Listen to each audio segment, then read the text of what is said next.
Ini pertanyaan lagi, apakah rokok itu makruh atau haram? Pendapat saya haram.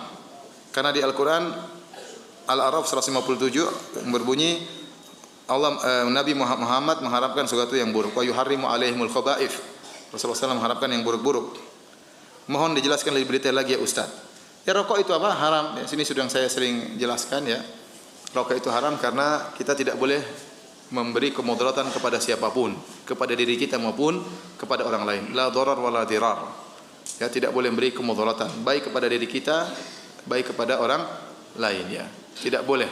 Dalam kaidah ad-dhararu yuzal, setiap kemudaratan harus dihilangkan. Dan tanpa ragu bahwasanya rokok itu menimbulkan kemudaratan.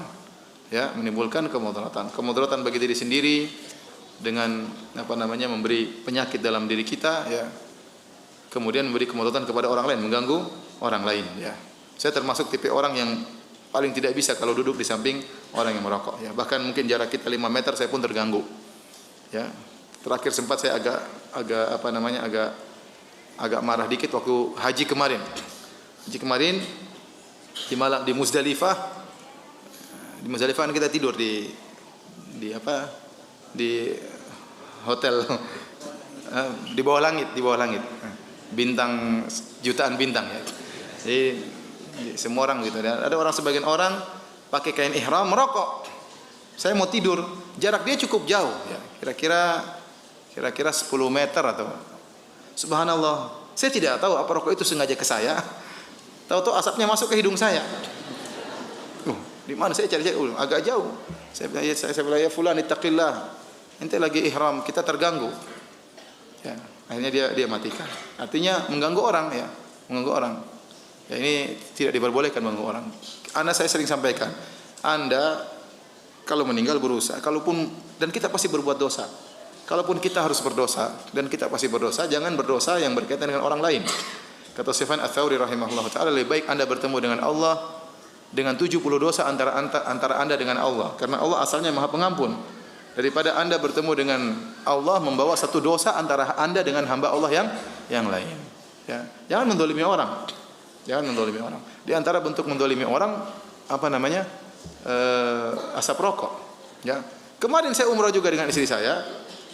Di sebelah saya orang Indonesia ngerokok, asapnya masuk ke kamar saya, padahal kamar tertutup. Luar biasa asap rokok itu ya. Bisa menembus celah-celah. Masuk, akhirnya istri saya dia enggak kuat asap rokok, akhirnya dadanya sesak. Orang itu enggak tahu kalau istri saya dadanya sesak. Dia anggap semua orang seperti dia ya. Oleh karenanya saya katakan di antara hukuman Allah kepada orang yang sering merokok, kadang-kadang rasa malu dihilangkan. Dia cuek, mau orang tersiksa yang penting saya happy, begitu. Mau orang batu-batu di samping dia tetap aja dia merokok. Saya pernah tegur waktu saya bawa anak kecil, saya bilang, "Pak, tolong Pak, ada kamu yang ke sana," katanya. Suruh pergi ya. Jadi begitu, anak kecil kasihan, ente di tempat umum ya. Kalau ente merokok di rumah ente sendiri dalam kamar mandi kunci sekalian enggak apa-apa. Jadi kalau merokok tempat umum hanya orang terganggu ya. Dan banyak orang tidak kuat dengan asap rokok. Ya kalau yang cium 10 orang, di sana 20 orang, di sana 30 orang, nanti hari kiamat kan dosanya banyak ini. Mungkin dosa kecil tapi kezaliman, menzalimi orang lain.